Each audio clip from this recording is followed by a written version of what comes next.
Assalamu alaikum, кайрымдуу ажайларымда. Бүгүн Балдардагы эс алгыс келет деген долбоорубуздун негизинде Раяна кафе чайканасынын ачуусуна биздин конок кылып 60 баланы чакырып отурат. Биз бүгүнкү Раяна кафесинин алдыңкы келечеги кең болсун, эли жерге кызмат кылган кафе чайканалардан болсун каалап кетебиз.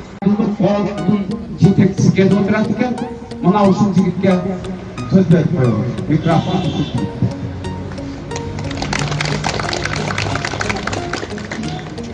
Assalamu alaikum.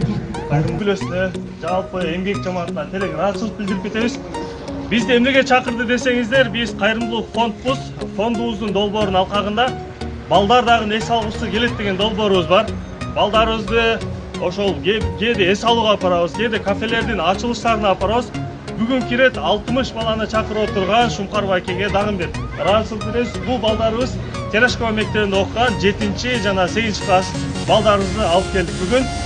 Анда эмесе кафебиз буюрса майлуу сүттүү болсун, адал элге жерге кызмат кафелерден болсун каалап кетебиз.